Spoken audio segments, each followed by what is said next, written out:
আল্লাহর আকাশের নিচে জমিনের উপরে খাদিজার মতো উত্তম মহিলা আর নাই।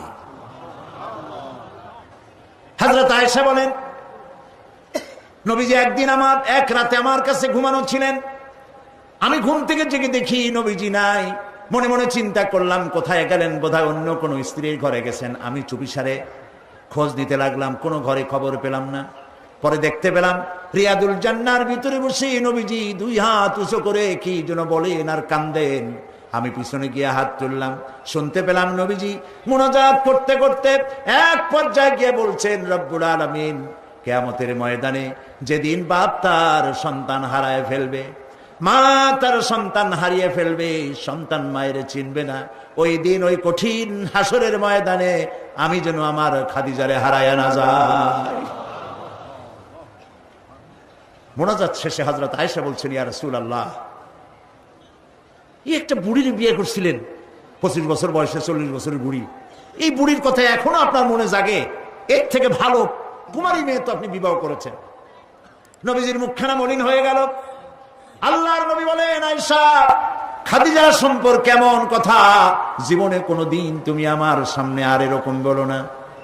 কারণ হলো তোমরা সবাই আমার সুদিনের স্ত্রী, আর খাদিজা আমার এমন সময় স্ত্রী যখন মক্কা নগরীতে মুহাম্মদের পা রাখার জায়গা ছিল না। সমস্ত সম্পদ উজাড় করে দিয়েছে আমার জন্য, ইসলামের জন্য। না খেয়ে থেকেছে রাতের পর রাত, দিনের পর দিন। আরবের সব থেকে ধনশালিনী নারী, সমস্ত সম্পদ উজাড় করে দিয়েছেন আল্লাহর দ্বীনের জন্য। হযরত আয়েশা বলেন, আমাদের ঘরের ভিতরে তেমন গোশত রান্না বান্না খুবই কম হতো। আধপেটা অনাহারে অর্ধাহারে আমাদের দিন চলতো। যেদিন কোনো ভাগ্যক্রমে কোনো গোশত আসতো অথবা কোনো ছাগল দুম্বা জবাই হতো, নবীজি গোশতগুলি ভাগ করে স্ত্রীদের ঘরে ঘরে দিয়া নিজে একটা পটলার ভিতরে কয়েক টুকরা গোশত নিয়ে মদিনার রাস্তায় ঘুরে বেড়াতেন। খাদিজার কোনো বান্ধবী পাওয়া যায় নাকি? খাদিজার কোনো আত্মীয়া, কোন বান্ধবী পাওয়া যায় নাকি? প্রিয় ভাই সাহেব, নবী করিম সাল্লাল্লাহু আলাইহি ওয়াসাল্লাম স্ত্রীদেরকে ভালোবাসতেন। হাদিস থেকে শোনাচ্ছি, হযরত আয়েশা কুমারী মেয়ে, তাকে বিয়ে করেছেন নবী করিম সাল্লাল্লাহু আলাইহি ওয়াসাল্লাম। গভীর রাত, চাঁদনি রাত, আধো আধো জ্যোৎস্না প্লাবিত রাত। নবীজি বলছেন, আয়েশা চলো আমরা একটু পায়চারি করে আসি। মরুভূমির ভিতরে গিয়ে বললেন, ওই যে একটা জিনিস দেখা যায়, চলো তো দৌড় মারি, কে আগে যায় দেখা যায়। বিশ্বনবী স্ত্রীর মনোরঞ্জনের জন্য দৌড় প্রতিযোগিতা করতেছেন, তাও সুবহানাল্লাহ কইতে ইচ্ছে করে না। দৌড়াইয়া হযরত আয়েশা রাদিয়াল্লাহু তাআলা আনহা তিনি আগে চলে গেলেন, রাসূলুল্লাহ পিছনে পড়ে গেলেন। হযরত আয়েশা খুব আনন্দ করলেন, দেখলেন আপনি কিন্তু দৌড়ে আমার সাথে পারলেন না। বাস এর কয়েক বছর পর আরেকদিন এইভাবে দৌড়ের প্রতিযোগিতা হলো রাতের বেলায়। আজকে হযরত আয়েশা বলছেন, ওই দিনের তুলনায় আমার শরীরটা স্থূল হয়ে গেছে, আমি একটু মুটিয়ে গেছি। দৌড়াইয়া আমি পিছনে পড়ে গেলাম, রাসূল আগে উঠে গেলেন। আমি হাঁপাতে হাঁপাতে যখন নবীজির কাছে গিয়ে দাঁড়িয়েছি, রাসূলুল্লাহ তাবাসসুম মুস্কি হেসে আমার দিকে তাকিয়ে বলছেন, আয়েশা, ওই সেই দিনের প্রতিশোধ আজ নিলাম। সুবহানাল্লাহ, সুবহানাল্লাহ। কিসের ইউরোপ, কিসের আমেরিকা, ইসলামী সভ্যতার জুতার কাছেও দাঁড়াতে পারবে না তারা। ওরা আজকে কি বলে, বিশ্ব কি দিবস, নারী দিবস পালন করে। বিশ্ব নারী দিবস, বিশ্ব মাতৃ দিবস, বিশ্ব ভালোবাসা দিবস। বিশ্ব ভালোবাসা দিবস ওদের দরকার, যাদের সারা বছরে কোনো ভালোবাসা নাই, তাদের জন্য একটা দিন ভালোবাসার ভনিতা করা লাগে। আমার লাগে না, কারণ আমার জন্মই হয়েছে ভালোবাসার মধ্য দিয়ে। আদ-দীন ওয়ান নাসিহা, ইসলাম মানেই হলো ভালোবাসা। সুবহানাল্লাহ, ইসলাম মানেই হচ্ছে ভালোবাসা। আমার জন্য আলাদা কোনো ভালোবাসা দিবসের দরকার নেই। ওই সেই 97-তে ওই হুজুররা যখন ক্ষমতায় ছিলেন, সেই সময় বিশ্ব ভালোবাসা দিবস পালন করতেছে। কি ভালোবাসা দিবস? কলেজ বিশ্ববিদ্যালয়ের ছাত্র ছাত্রীরা সরোয়ার্দী উদ্যানের গাছের গোড়ায় বসে গেছে, সব জোড়ায় জোড়ায় বাকবাকুম পায়রা। বিশ্ব ভালোবাসা। এক মন্ত্রী ঢাকা বিশ্ববিদ্যালয়ের টিএসসি মিলনায়তনে বক্তৃতা করলেন, বিশ্ব ভালোবাসা দিবসে আজ আমি ঘোষণা করতে চাই, বিল ক্লিন্টন মনিকা প্রেম অমর হোক। মন্ত্রী বললেন। আমি পার্লামেন্টে ধরলাম তাকে, বললাম, মাননীয় স্পিকার, বিল ক্লিন্টন তার মেয়ের বয়সী মনিকার সাথে যে কাজটা করেছে, সে কাজের জন্য বিল ক্লিন্টন নিজেই অনুতপ্ত। টিভি এবং রেডিওর মাধ্যমে গোটা জাতির কাছে ক্ষমা চেয়েছে। আর হিলারির পাও রাতের বেলায় কতবার ধরেছে হিলারি আর তিনিই জানেন। যে অপরাধের জন্য তিনি নিজে অনুতপ্ত, সেই অপরাধের বিষয়টা নিয়ে একটা মন্ত্রী কতটা চারিত্রিক দিক থেকে হীনমন্য হলে ছাত্রছাত্রীর সামনে বলতে পারে বিল ক্লিন্টন মনিকা প্রেম অমর হোক। বললাম, মাননীয় স্পিকার, একদিকে নাচুনে বুড়ি, আরো যদি পায় ঢোলের বাড়ি, তাহলে অবস্থাটা কোথায় গিয়ে দাঁড়ায়? আমার দেশে, মুসলমানদের দেশে বিশ্ব ভালোবাসা দিবসের কোনো প্রয়োজন নাই। বিশ্ব নারী দিবস পালন করা, বিশ্ব কন্যা দিবস পালন করা ওদের দরকার, যার দেশে নারীর কোনো মর্যাদা নাই, যেখানে কন্যার কোনো মর্যাদা নাই, যেখানে মাতৃত্বের পিতৃত্বের মর্যাদা নাই, সেখানে প্রয়োজন। আমার দেশে প্রয়োজন নাই। দিবস পালন করতে করতে এখন কিসব দিবস পালন করতেছে। কালকের পত্রিকায় দেখলাম বিশ্ব পায়খানা দিবস। আমি জানি না আপনারা বিশ্বাস করবেন কিনা, আমার নিজের চোখ দিয়ে দেখছি। পত্রিকাটার নাম আমি নিলাম না, এটা জঘন্য পত্রিকা, এখন বুঝে নিতে পারে। বিশ্ব পায়খানা দিবস, নওজুবিল্লাহ, মানে তালাশ করে পায় না, করবে কি? এরপরে দেখলাম ঢাকায় দেওয়ালে লেখা বিশ্ব চিন্তা দিবস। তো বিশ্ব চিন্তা দিবসের এটার থিমটা কি, করবেটা কি? তো যারা আয়োজক তারা বলল যে আমরা ওই বিশ্ব চিন্তা দিবসে রাস্তার মোড়ে মোড়ে বসে চিন্তা করব যে আদৌ কোনো ব্যাপারে আমরা চিন্তা করতেছি কিনা। নওজুবিল্লাহ, পাগল কি গাছে ধরে? প্রিয় ভাই সব, আল্লাহ রাব্বুল আলামিন নারীর অধিকার দিয়েছে, কোরআন দিয়েছে, হাদিস দিয়েছে। বুক ভরে বলেন আলহামদুলিল্লাহ। প্রিয় ভাই সব, ইসলাম দিয়েছে নারীর অধিকার। রাসূলুল্লাহ বলছেন, আদ-দুনিয়া কুল্লুহা মাতাউন ওয়া খায়রুল মাতাইদ দুনিয়া ইমরাতুস সালিহা। এই পৃথিবীর সব কিছু হলো সম্পদ, তার মধ্যে শ্রেষ্ঠ সম্পদ হচ্ছে সালেহা, নেককারিনী, সতীসাধ্বী নারী। আলহামদুলিল্লাহ বলে। আল্লাহর নবী বলেন, আমার কাছে তিনটি জিনিস প্রিয়, নামাজ আমার কাছে প্রিয়, সুগন্ধ আমার কাছে প্রিয়, আর স্ত্রী আমার কাছে প্রিয়। সুবহানাল্লাহ, এই তিনটি জিনিস আমার কাছে প্রিয়। আপনার স্ত্রীকে আপনি তো এই জন্য তাকে সম্মান করবেন, ভালোবাসবেন, অনেক কারণ আছে। একটা কারণ তো এই, যেই রাস্তা দিয়ে আপনি জাহান্নামে যেতেন, সেই রাস্তায় আপনার স্ত্রী প্রহরীর মতো রাত দিন দাঁড়িয়ে আছে, সেখানে ব্যাখ্যা দেওয়ার কোনো প্রয়োজন নেই। সুতরাং আপনার স্ত্রীকে আপনি ভালোবাসবেন এবং তাকে আপনি সম্মান দিবেন। ইসলাম নারীকে অর্থনৈতিক অধিকার দিয়েছে, বলেছে ফাতুহুন্না উজুরাহুন্না ফরিদা, ফরজ রূপী দায়িত্ব হিসাবে মহারণার টাকা আদায় করে দাও। এখন মহারণার টাকা আদায় করা হয় না, এখন বিবাহ মজলিসগুলিতে বলা হয় মহারণা কত? মহারণা হচ্ছে 21,21,101 টাকা, 11,11,101 টাকা। একটা 1 টাকা থাকা লাগবে। কোথায় পাইছেন এটা? একটা 1 টাকা থাকা লাগবে। আর এই যে মহারণা বাঁধা হয়, এই মহারণার টাকা আদায় করা অধিকাংশ ক্ষেত্রে আদায় করা হয় না। কথা ঠিক কিনা? কথা ঠিক কিনা? বরং উল্টা মহারণা আদায় করে নেয়। কারণ বলেন, পাত্রপক্ষ। পাত্রপক্ষ মহারণা আদায় করে নেওয়ার সময় আদায় করার জন্য ঘটক, এগুলোর কি বলে? ঘটক। কোন কোন এলাকায় এদেরকে উচ্চনাক বলা হয়। এদের কাজ হলো পরস্পরের মধ্যে বিবাহ দিতে গিয়ে মিথ্যা কথা বলা, উচ্চনাক। তো এরা বলে যে অমুকের ছেলে অমুকের মেয়ের বিবাহ হবে, ছেলেকে দিতে হবে কি? ছেলেকে দিতে হবে ল্যান্ড ক্রুইজার, ছেলেকে দিতে হবে গুলশানে বাড়ি, 10 লক্ষ টাকা ক্যাশ, মঙ্গল গ্রহে অফিস। বলে ছেলে লেখাপড়া জানে কি? কলেজের বারান্দা দিয়ে কয়েকদিন ঘুরে টুরে আসছে। গলায় সোনার সেন্টেনও আছে, মাথায় ভাল্লুকের মতো চুলও আছে। এরপরে এইভাবে করে এক অপাত্রে মেয়েদেরকে দেওয়ার ব্যবস্থা হয় টাকা পয়সার বিনিময়। মহারানাটা ওরা নিয়ে গেল। বিবাহে যদি উপহার দেয় শ্বশুর পক্ষ, পাত্র কি বলে কন্যা পক্ষ, পাত্র পক্ষকে যদি সোনা দেয়, দানা দেয়, টাকা দেয়, সব জায়েজ আছে, সুন্নত।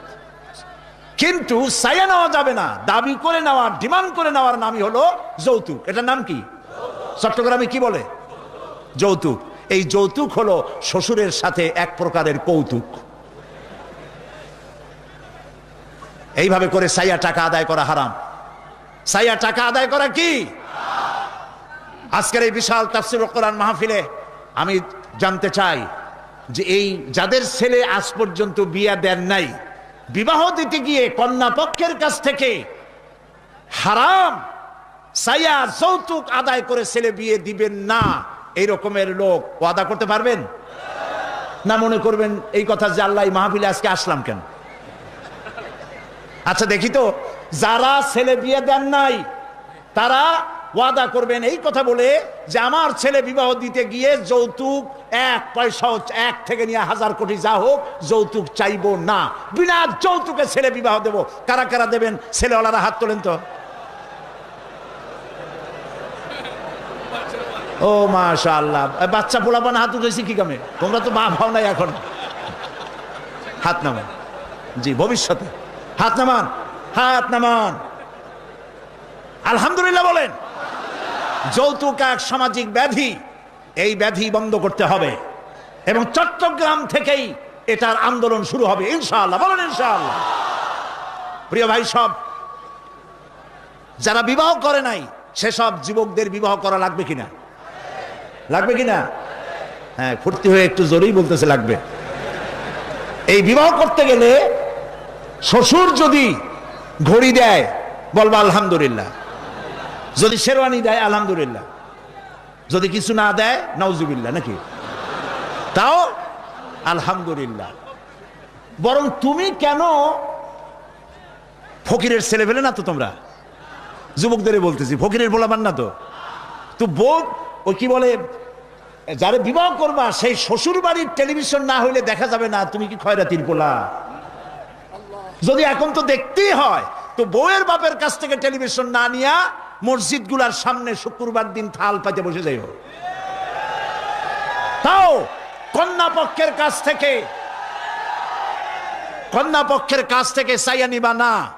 কিছু দিলে আলহামদুলিল্লাহ, না দিলেও বিনা যৌতুকে নিজের পায়ে দাঁড়াইয়া চাকরি করে বিয়ে করবা।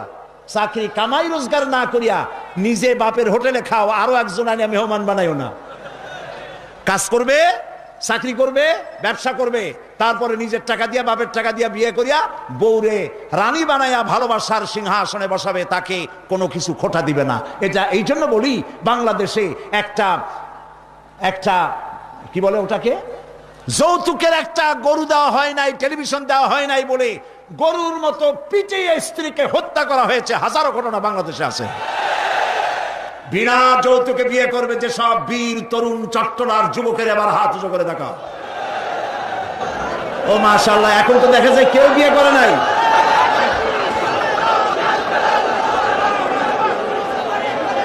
আচ্ছা হাত নামান, হাত নামান, আলহামদুলিল্লাহ বলেন, হাত নামান। এই যে ভাই, আমি কিন্তু বুঝতে পারি দাঁড়াইছেন কেন, কোমর ব্যথা করতেছে বোধ হয়।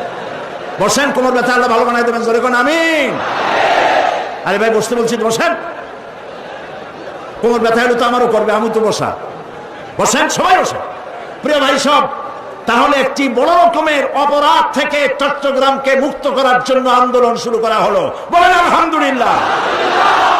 প্রিয় ভাই সব, আল্লাহ তাআলা এই নারী যখন বিবাহ হলো, আল্লাহ তাআলা তাকে অধিকার দিলেন, শিক্ষার অধিকার, লেখাপড়ার অধিকার, পড়ার অধিকার, সব অধিকার দিলেন। এরপরে দিলেন তাকে মা বানায় দিলেন। কদিন পরে কি হয়ে গেল? মা হয়ে গেল। সুবহানাল্লাহ।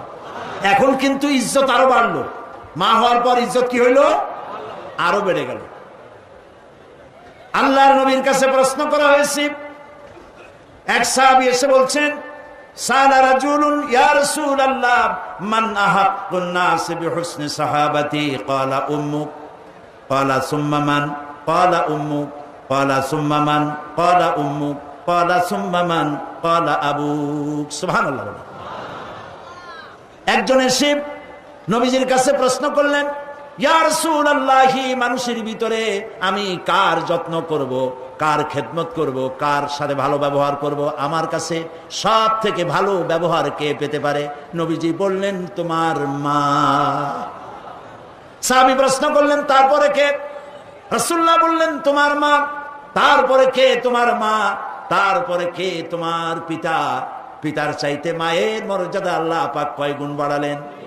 সবাই বলেন কয় গুণ? 3 গুণ আল্লাহ বাড়ায় দিলেন।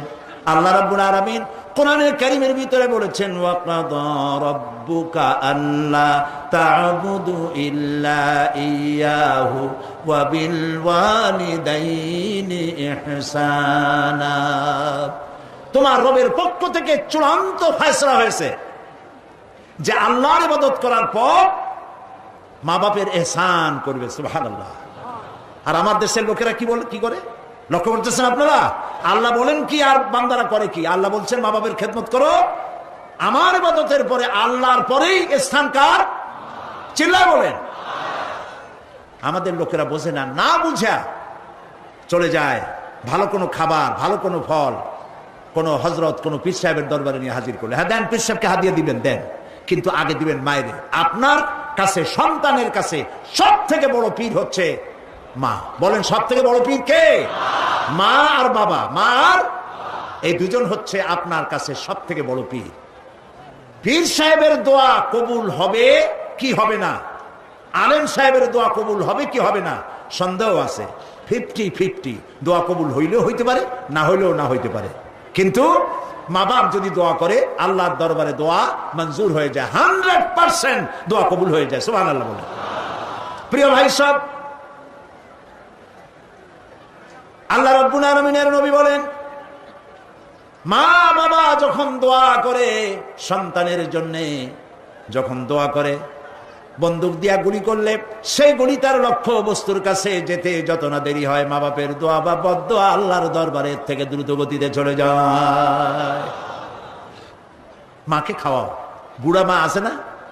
বলেন আছে না? মা যখন বুড়া হয়ে যায়, বউয়ের কথা মতো সন্তান মায়ের সাথে খারাপ ব্যবহার করে, মুখ মলিন করে থাকে, কথা বলে না, আর মনে মনে বলে, প্রকাশ্য বলে, অনেকের সামনে বলে, বুড়ি মরে না কেন? নাউজুবিল্লাহ। বলেন নাউজুবিল্লাহ। তুমি কারে মরতে বলো? কারে মরতে বলো? তোমার মা, তোমার যখন অসুখ হয়েছে, যত্ন করেছি, বুকের সাথে আগলায় ধরেছে, সারা রাত শিয়রে বসে বসে, বিদ্যুৎ ছিল না ঘরে, কেরোসিনের ল্যাম্প জ্বালায়া, চেরাগ জ্বালায়া কোরআন শরীফ তেলাওয়াত করেছে। আর শেষ রাতি 2খানা হাত রব্বুল আলামিনের দরবারে তুলে দিয়ে কেঁদেছে, রব্বুল আলামিন, আমার বাঁচাধনকে আমার জীবনের বিনিময় আল্লাহ তুমি বাঁচাইয়া দাও। যে মা বললেন, আমার জীবনের বিনিময় আমার ছেলে তুমি বাঁচাও, মেয়েরে বাঁচাও, সেই ছেলে বড় হইয়া বউয়ের পাগল হইয়া বলে, বুড়ি মরে না কেন? নাউজুবিল্লাহ, নাউজুবিল্লাহ। মাকে সম্মান করুন, মাকে ভালোবাসুন। আল্লাহ রাব্বুল আলামিন বলেন, ওয়াসাইনাল ইনসানা বিওয়ালিদাইহি ইহসানা হামালাতুহু উম্মুহু কুরহা ওয়া ওয়াদাআতুহু কুরহা ওয়া হামলুহু ওয়া ফিসালুহু 30 শাহরা। আমি সমগ্র মানব গোষ্ঠীকে উপদেশ দিচ্ছি, তোমরা তোমাদের ওসিয়ত করছি, তোমরা তোমাদের মা বাপকে সম্মান করো। তোমার মা তোমাকে গর্ভধারণ করেছে অত্যন্ত কষ্টের সাথে, ডেলিভারি করেছে অত্যন্ত কষ্টের সাথে, আর 30টা মাস বুকের দুধ দিয়ে তোমারে মানুষ করছে। সুবহানাল্লাহ, সুবহানাল্লাহ। প্রিয় ভাই সব, মা বাপ যদি হাত তোলে, চোখ দিয়া পানি পড়ে, দোয়া কবুল হয়ে যাবে। সুবহানাল্লাহ। এই যে হযরত বাইজিদ বুস্তামি রহমতুল্লাহ আলাইহের এই দরগায় আপনারা যান, হযরত বাইজিদ বুস্তামি যখন ছোট্ট ছিলেন, তার মা অসুস্থ, গভীর রাত্রে মা জেগে বলছে, বাবা আমি তো পানির পিপাসায় শেষ হয়ে যাচ্ছি, একটু পানি পান করাও। বাচ্চা দেখলেন ঘরের মধ্যে পানি নাই, বাইরে কোথাও থেকে পানি জোগাড় করলেন, এসে দেখেন মা ঘুমায় গেছে। শীতের রাত, বাচ্চা দাঁড়ায় আছে পানি নিয়ে। ফজরের সময় মায়ের ঘুম ভেঙেছে, তাকিয়ে দেখে বাইজিদ দাঁড়ানো। বাইজিদ তুমি দাঁড়ানো কেন, কাঁপতেছো কেন? ছেলে বলছে, মা আপনি পানি চাইছিলেন। তা পানি চাইছিলাম, তা কি হয়েছে? তা আমি তো ঘরে পানি পাই নাই, দূরে গিয়ে পানি আনছি, আনি দেখে আপনি ঘুমাই গেছেন, আমারই উঠাও নাই কেন? আপনার ঘুমের ক্ষতি হবে। তা তুমি নিজে ঘুমাও নাই কেন? এই জন্য যে আপনি জায়গায় যদি আবার পানি চান আর সময় মতো না দিতে পারি, তাহলে তো আপনার কষ্ট হবে। সেই জন্য মা আমি দাঁড়াই রয়েছি, আপনি পানি খাবেন, সেই পানি নিয়ে। বাইজিদের মা হযরত বাইজিদকে বিছানার উপরে আরাম করে শোয়াই দিয়া উযু করে নিজে নামাজ পড়লেন। নামাজ আদায় করে দুইখানা হাত আল্লাহর দরবারে তুলে ধরে বলেন, রব্বুল আলামিন, আমি বাইজিদের মা, আমার ছোট্ট বাইজিদ আমার জন্য যে কষ্ট করেছে আজ, তার এই কষ্ট দেখে আমার কলিজা ঠান্ডা হয়ে গেছে।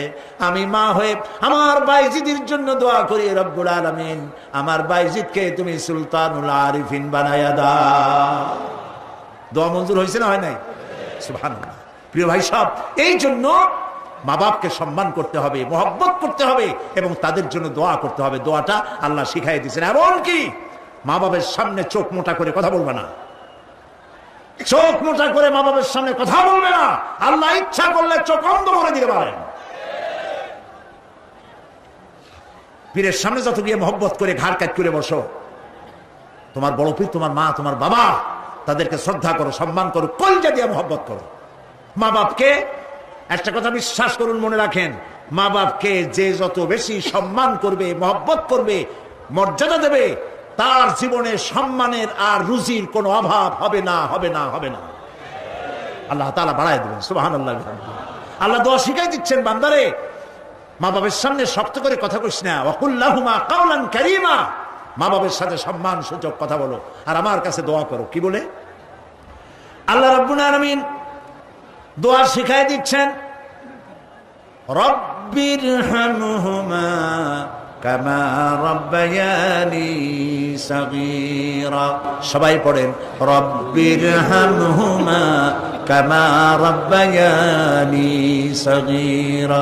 আবার পড়েন, রব্বিরহামহুমা কামা রাব্বায়ানি সাগীরা। আল্লাহ তাআলা শিখাই দিলেন, বান্দারে দোয়া কর, আয় আমার রব, আমার মা বাপ আমাকে যেমন ছোটবেলায় স্নেহ করে লালন পালন করেছে, মাবুদ গো তুমি আমার মা বাপকে সেইভাবে তোমার রহমত করে লালন পালন করো। আল্লাহ দোয়া শিখাই দিচ্ছেন। এই দোয়া প্রত্যেক নামাজের পর আপনারা পড়বেন। মনে থাকবে ভাই? জোরে বলেন, মনে থাকবে? আল্লাহ যেন আমাদেরকে মনে রাখান, আমরা বলি আমিন। প্রিয় ভাই সব, মা হিসাবে আল্লাহ তাআলা এই মর্যাদা বৃদ্ধি করে দিলেন। নারীর তিনটা স্তর বললাম, কন্যা, বধূ, মাতা। তিনও স্তরে ইসলাম যে মর্যাদা দিয়েছে, এর থেকে বেশি মর্যাদা পৃথিবীতে কেউ দিতে পারে নাই। এখন এই নারীদেরকে যাদের এত মর্যাদা আল্লাহ দিলেন, মর্যাদা তো এত বাড়াই দিলেন, সন্তানের জান্নাত মায়ের পায়ের তলে ঢুকাই দিলেন। সুবহানাল্লাহ বলেন, সুবহানাল্লাহ বলবেন না? মেয়ে লোকের মায়ের পায়ের তলে তার সন্তানের বেহেশত আল্লাহ ঢুকাই দিলেন। সম্মান করো, মর্যাদা করো। যারা মা বাবার সাথে বেয়াদবি করছো, আজকের রাতে মায়ের কাছে গিয়ে, বাপের কাছে গিয়ে পাও দুটো জড়ায় ধরো আর বলো, আব্বা আম্মা আমি তো ভুল করছি, বেয়াদবি করছি, বুঝি নাই, আল্লাহর রাস্তায় আমারে মাফ করে দেন। মাফ করে দেবে না? দিবে। মা বাবার চাইতে সন্তানের জন্য কল্যাণকামী কে আছে? বউর কথা মতো খবরদার কখনো মা বাবার সাথে নাফরমানি করবেন না। মনে থাকবে? মনে থাকবে? আল্লাহ তাআলা মনে রাখার তৌফিক দিক, আমরা বলি আমিন। প্রিয় ভাই সব, এই নারীকে সম্মান দিয়ে আল্লাহ তাআলা বলেছেন নারীরা যেন পর্দায় থাকে। কুল লিল মুমিনাতি ইয়াগুদুদনা মিন আবসারিহিন। মেয়ে লোকদেরকে বলা হয়েছে, মুমিনা নারী তোমরা তোমাদের চক্ষুকে পরপুরুষ থেকে নিম্নগামী করে রাখো। ওয়াহফাজনা ফুরুজাহুন্না, আর তোমাদের যৌনাঙ্গ সমূহ এগুলিকে তোমরা হেফাজতে রাখো, এগুলি লজ্জাস্থান সমূহ হেফাজতে রাখো, যা মানুষকে দেখিও না। ওয়াকারনা ফি বুয়ুতিকুন্না ওয়ালা তাবাররাজনা তাবাররুজাল জাহিলিয়াতিল উলা, আর তোমরা তোমাদের ঘরের মধ্যে থাকো ওই জাহিলিয়াতের যুগে যে ধরনের সাজসজ্জা করে রাস্তায় বেরোতো, ঠাক ঠমক করতো, রূপচর্চা করতো মানুষের সামনে, পরপুরুষের সামনে, জাহিলি যুগের মতো তোমরা বেরিও না। কে বলতেছেন? আল্লাহ বলতেছেন, আল্লাহ পাক বলছেন ওয়াকারনা ফি বুয়ুতিকুন্না, ঘরের মধ্যে থাকো। এই ঘরের মধ্যে থাকার অর্থ কিন্তু এই নয় যে ঘরের মধ্যে পড়ে থাকো, লেখাপড়া করো না, চাকরি বাকরি করো না, এটা কিন্তু নয়। বরং নবী করিম সাল্লাল্লাহু আলাইহি সাল্লামের যুগে মহিলা সাহাবীরা ব্যবসা করেছেন। কেউ আতরের ব্যবসা করেছেন, কেউ ফলের ব্যবসা করেছেন, কেউ খেজুরের ব্যবসা করেছেন। এবং এই মহিলারা নার্সের দায়িত্ব পালন করেছেন, যুদ্ধাহত সৈন্যদেরকে নার্সিং করেছেন, যুদ্ধের ময়দানেও তারা কাজ করেছেন। কাজী ঘরের মধ্যে থাকো, তার অর্থ হলো ঘরের মধ্যে যে পরিবেশটা থাকে পর্দার পরিবেশ, যখন বাইরে যাবে তখনও এই পর্দার পরিবেশটা নিয়ে যাবে। যখন বাইরে যাবে বোরখাটা পরে যাইও, বোরখাটা পরলে ওইটা একটা ঘরের মতো, বোরখার দরজাও আছে, জানালাও আছে, আছে না? যেখানে সুযোগ আছে জানলা খুলে দেন, মুখের কাপড়টা উঠাইয়া দেখেন যেখানে সুযোগ আছে, আর যেখানে সুযোগ নাই জানলা বন্ধ করে দেন, ঠিক না? এই বোরখা পরতে বলা হয়েছে, বোরখা পরে চলবেন। এই বোরখাটা একটা নিয়ামত।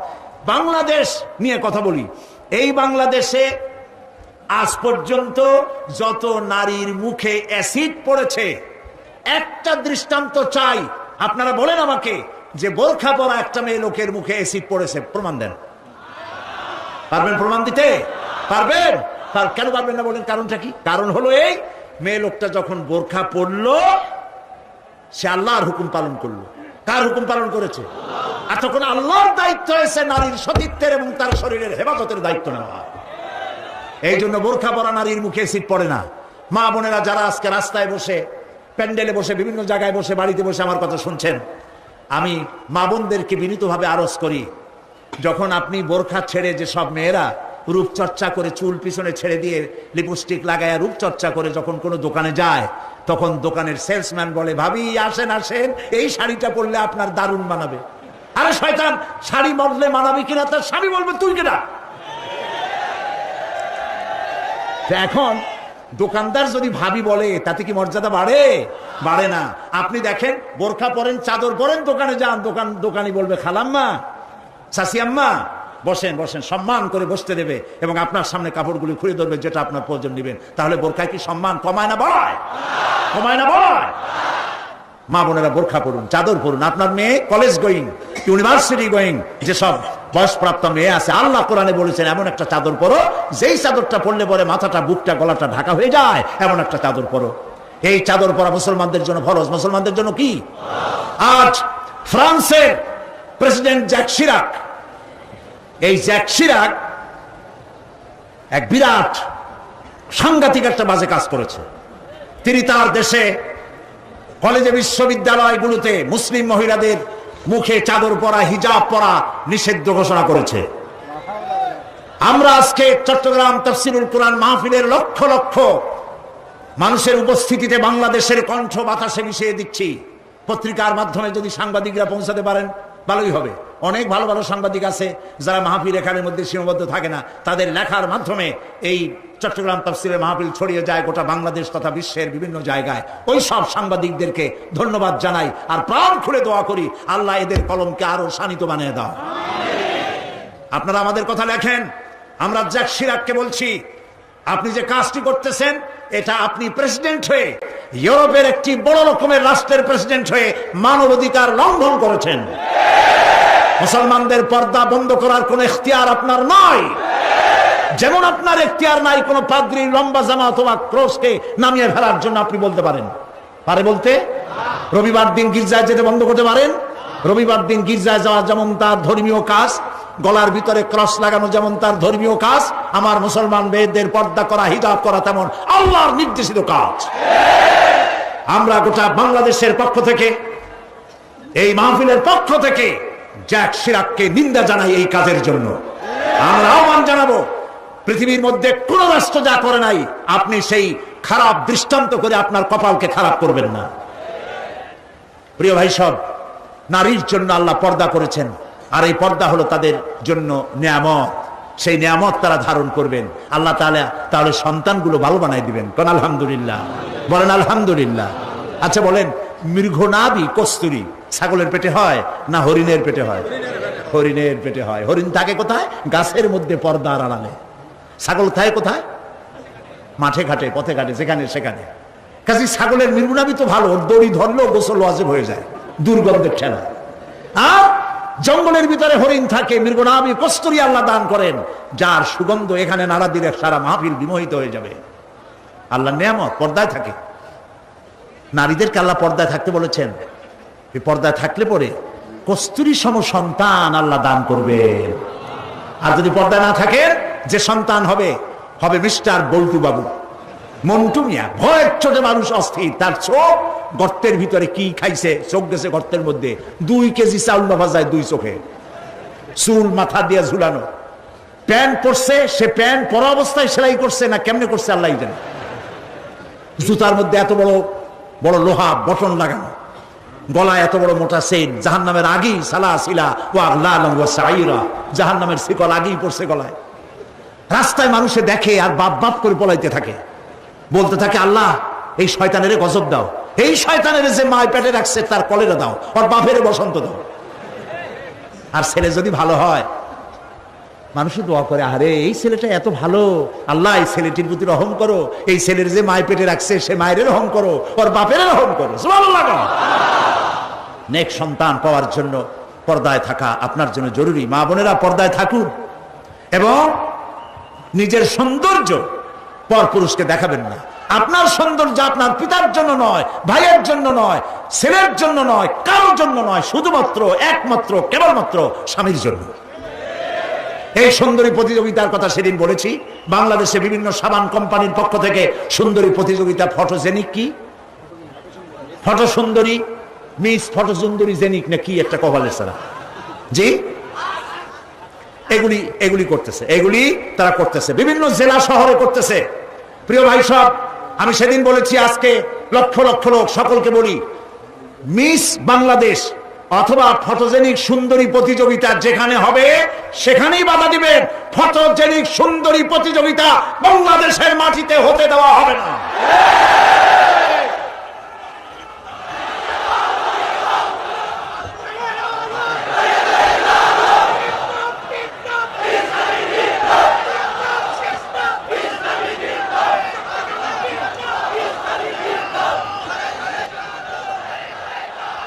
তারা একটু একটু করে আগাচ্ছে, আমরা সহ্য করি, কদ্দূর দেখাচ্ছে। আপনারা যদি কথা না বলেন তাহলে এরপর মিস বাংলাদেশ শুরু হবে। মিস বাংলাদেশ এখনো করতে পারে নাই, সাহস পায় নাই, এখন ছোট্ট ছোট্ট করে করতেছে, এরপরে মিস বাংলাদেশ করবে। নির্লজ্জ যারা নারীর সুন্দরী প্রতিযোগিতা যারা করে, যারা বিচারক, নারীর সৌন্দর্যের, শরীরের অঙ্গ প্রত্যঙ্গের মাপ নিয়ে সৌন্দর্যের বিচার যারা করে, শয়তানের চাইতে নিকৃষ্ট তারা, লম্পট, লজ্জা। আমাদের দেশকে কোন অবস্থাতেই আমরা অশ্লীলতার পথে ধাবিত হতে দিতে পারি না। আমি সেদিনও বলেছি, এই স্রোত তাড়াতে গিয়ে যুবকদেরকে জেনার দিকে আকৃষ্ট করা হচ্ছে। একটা সাইনবোর্ড লাগাইছে, যৌন রোগে টেনশন নাই, কি জানি লইলে, হ্যাঁ নাউজুবিল্লাহ বলেন।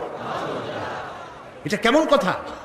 আপনি লিখবেন এইডস রোগ হচ্ছে মরণ ব্যাধি, ধর্মীয় অনুশাসন মানলে পরে এইডস রোগ থেকে বাঁচা যায়। এটা দেখুন, যে লিখেছেন, যে ব্যক্তি লিখেছে এই স্লোগান, যার মাথায় আসছে সে নিশ্চয়ই চরিত্রবান না লম্পট।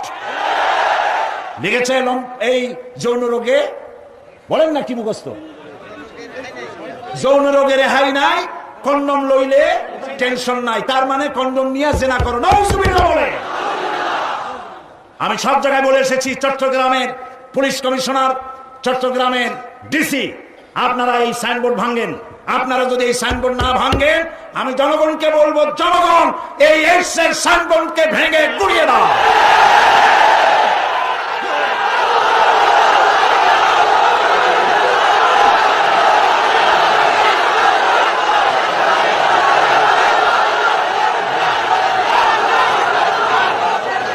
প্রিয় ভাই সব, আমরা কখনো আইন হাতে নিতে চাই না, কিন্তু আমার জাতির চরিত্র ধ্বংস হলে আমরা বসে থাকবো না। আমরা কথা বলবো, আমরা আমাদের বিবেককে কারো কাছে বিক্রি করি নাই। কথা বলবো পার্লামেন্টে, সিংহের মতো গর্জন করবো ময়দানে, জীবন দিয়ে দিয়ে আল্লাহর কোরআনকে প্রতিষ্ঠা করবো ইনশাআল্লাহ।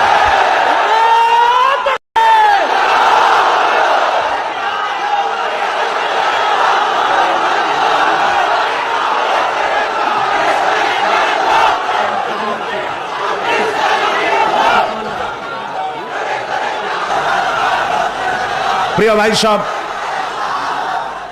আমরা কখনো আইন হাতে নিতে চাই না, কিন্তু আমার জাতির চরিত্র ধ্বংস হলে আমরা বসে থাকবো না। আমরা কথা বলবো, আমরা আমাদের বিবেককে কারো কাছে বিক্রি করি নাই। কথা বলবো পার্লামেন্টে, সিংহের মতো গর্জন করব ময়দানে, জীবন দিয়ে দিয়ে আল্লাহর কোরআনকে প্রতিষ্ঠা করবো ইনশাআল্লাহ।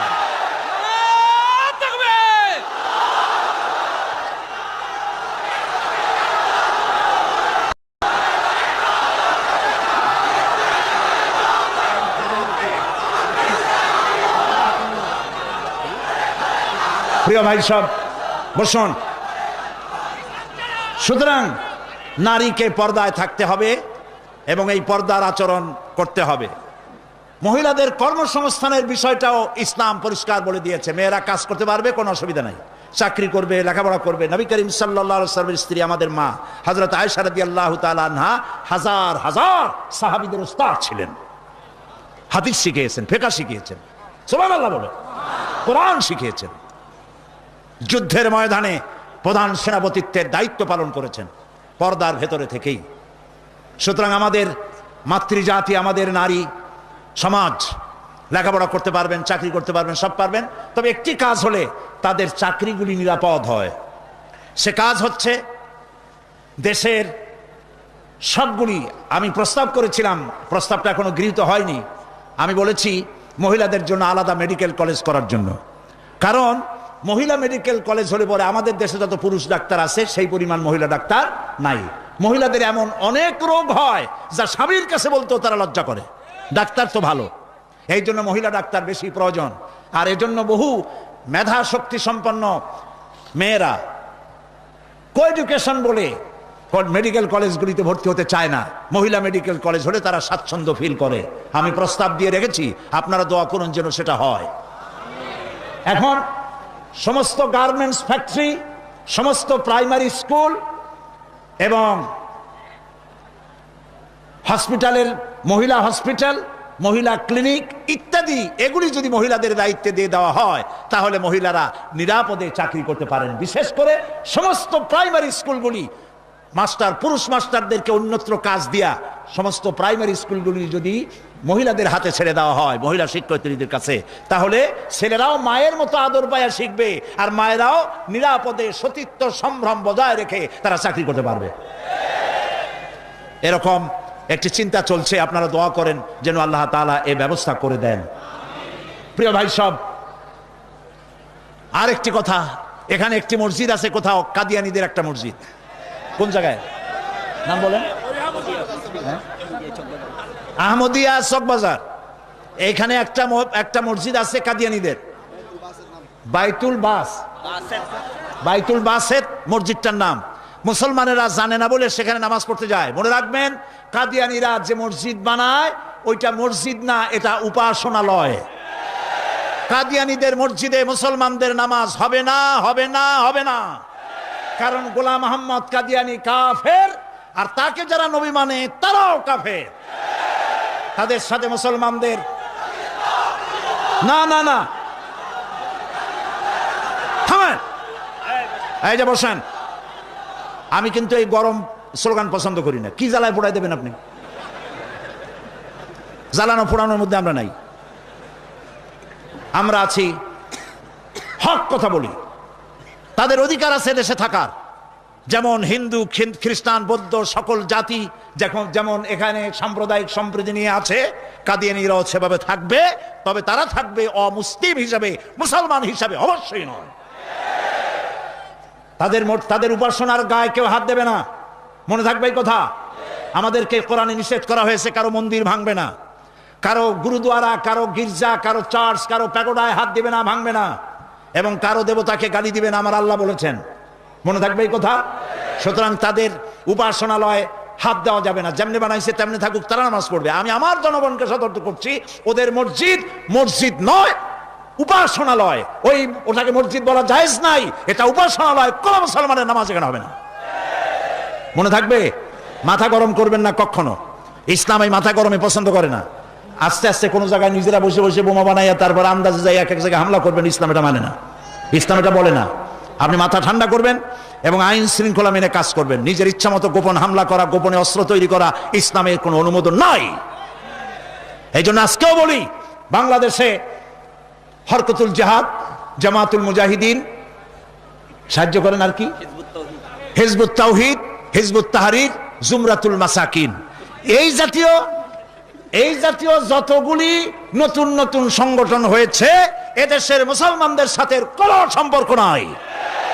এগুলারে যেখানে পাবেন সেখান থেকে ধরে পুলিশে ধরিয়ে দিবেন। এরা বাংলাদেশের দুশ্মন, এরা মুসলমানদের দুশ্মন।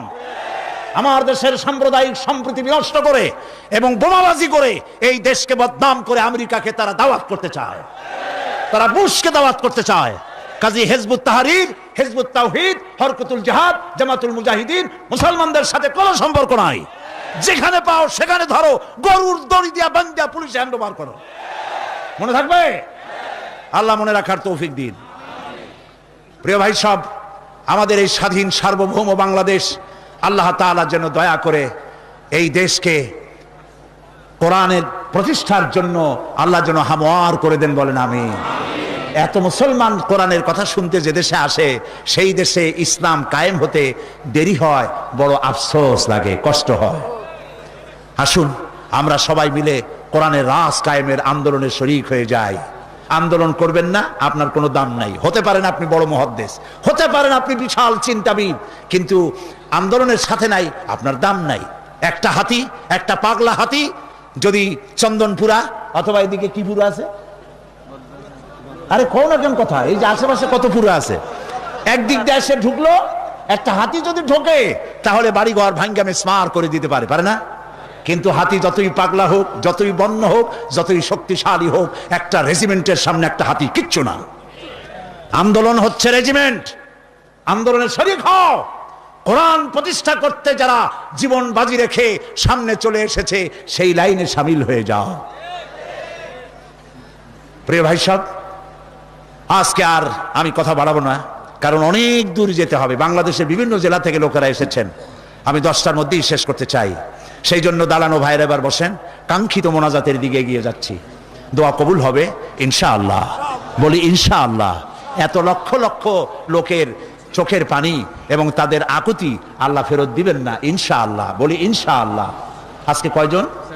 আজকে 13 জন ইসলাম কবুল করার জন্য চলে এসেছেন। বলো লা ইলাহা ইল্লাল্লাহু মুহাম্মাদুর রাসূলুল্লাহ। আল্লাহ ছাড়া কোনো ইলাহ নাই।